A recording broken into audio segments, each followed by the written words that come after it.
family, and myself. Just like physical health, you have to maintain it by taking care of your body with exercise and eating the right food, and going to the doctor when you're injured or ill. With mental health, you also have to take daily action to be healthy. And when things are stressful, I have to take extra care to manage my mental health.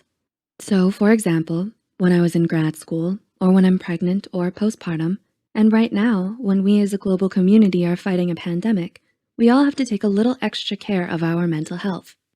What I'm going to talk about today is more about maintaining mental health than it is about getting out of the deepest pit of depression.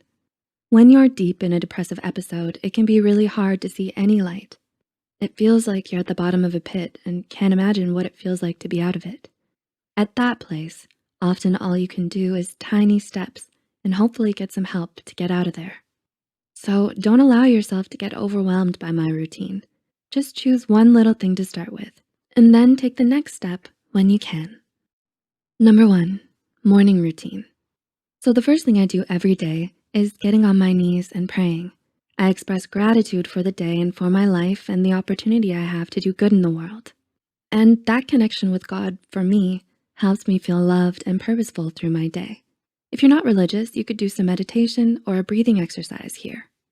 I try not to look at my phone first thing in the morning because I want to start my day intentionally, the way I want it to be. If I open social media, I'm letting others choose what I take in, and that could be positive, negative, stressful, uplifting, or critical. And so I just choose to start my day with some quiet time. I do a little reading, and then I write out my goals and priorities for the day.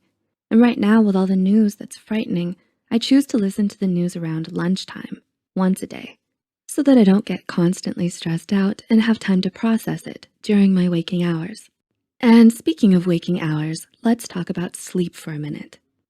I have 3 kids, 5 and under, so I usually wake up before them to get some quiet time to set my intention for the day. My natural wake-up time is around 5 a.m.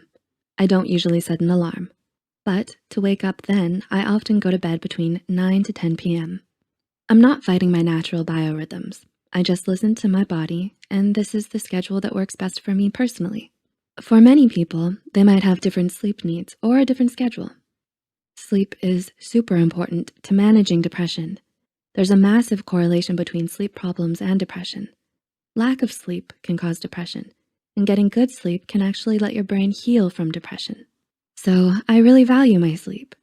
I have old friends who nicknamed me 905 because I often go to bed at that time and I miss out on some fun for sure, but it's what keeps me healthy, so it's worth it for me.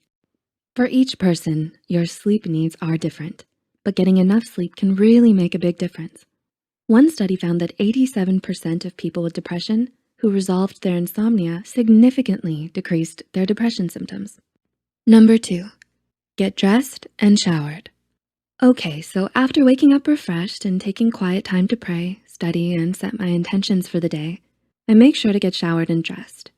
I found that this can be really hard when you're depressed, but being clean and dressed helps me feel more energetic and gets rid of my excuses. I mean, if I have yesterday's makeup all over my face and I'm wearing PJs, it makes it hard for me to want to go out and see friends or be social or get things done. So just get dressed for the day. Then I take my multivitamins, and if I remember, I take my omega-3 supplements. And nutrition is an important part of my routine as well.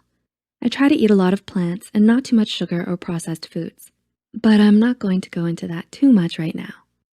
Number 3, exercise. The other essential part of my mental health maintenance is exercise.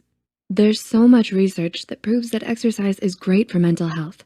It helps clear brain fog, and it helps reduce stress chemicals in your brain. I feel like when I exercise, it just works through a backlog of pent-up emotions, and I can feel my body relax. I think it also helps me deal with anger and frustration, and I just like it. I know a lot of people exercise in the morning, but for me, back when I worked full-time, I used to always go climbing or for a hike or run after work. That's when I needed it the most, and it was hard for me to get motivated in the morning, but by afternoon, I was looking forward to it. Now that I'm a full-time mom, I have to be more creative in how I get my exercise in. I often just work out in the yard, gardening, digging in the dirt, and running around the yard with my wheelbarrow. Or I'll do some yoga on TV, or go for a walk with my kids, or pull them behind my bike. Now that we're stuck in our homes with the coronavirus pandemic, I'm doing more inside workouts. I like the 7-minute workouts on my phone or the Fitness Marshal on YouTube. Number 4, nature time. This takes me back to another aspect of my mental health routine that is really important for me. Outside time. I need nature. I need to see the sky and soak in some sun. I'm fortunate to live in a beautiful place, and I take advantage of that by getting outside. There is some research showing that sunshine and nature and being outside changes our physiology. It slows our heart rate and decreases stress chemicals and stuff. But regardless of the research, I can just feel the difference for me. If you can't get outside, open your windows, sit on your porch, or if you can't do any of that, then you could spend some time looking at beautiful landscape photography or a nature film. Your brain has the ability to bring to mind the feelings of nature just by imagining it. Number 5, my evening routine. My evening routine looks like getting my kids to bed and then taking some quiet time for myself. I usually take a hot bath and read a book or an archaeology journal. I'm kind of nerdy, but that's what I like. Even though I have very few hours to work on my passion project, these videos, I don't usually work in the evenings because it would just stress me out a little and I need the downtime to stay healthy. So then before bed, I write in my journal. I often take the time to write about my wins and accomplishments of the day so that I can remember them because it's my natural habit to dwell on my mistakes and shortcomings. So I write about my wins and then I pray a prayer of gratitude and talk with my Heavenly Father about my day. Again, gratitude practice is an essential habit of mental health, and it's been shown to be an effective treatment for depression. So you can pray about it like me, express gratitude as a family, which we do at dinner time, or write about it, whatever works for you. And then I go to bed. I try not to spend too much time looking at screens before bed, but if I do, I choose some calming documentary or a mudlarking channel, like Nicola White's. If you don't know what mudlarking is, it's just finding historical bits of treasures on Thames in London. Anyways, I find it relaxing.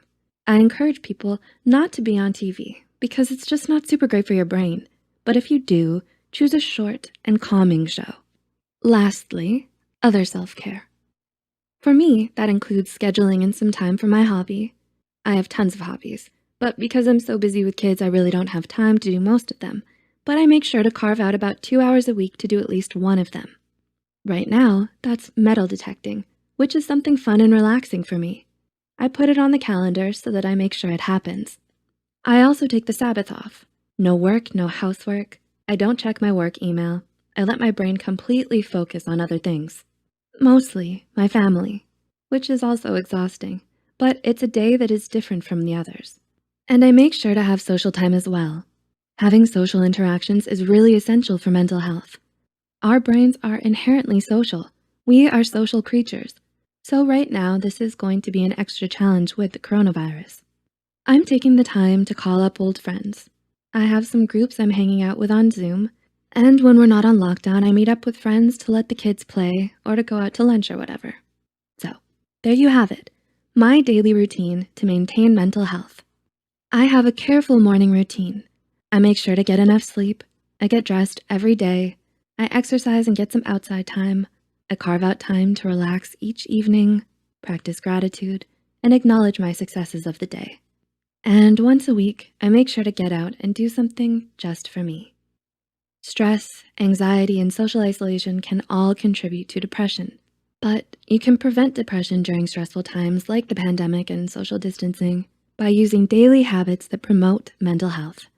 Depression is treatable, and there are some simple things you can do every day to prevent depression and stay mentally healthy. I hope you can find some things from this list that help you figure out a way to maintain your mental health today, this week, and during the crazy pandemic that we're going through. And remember, you're braver than you know and stronger than you think. Thanks for watching and take care. If you enjoyed this video and would like to learn more about therapy, mental health, and what you can do to improve depression, anxiety, or other mental illness,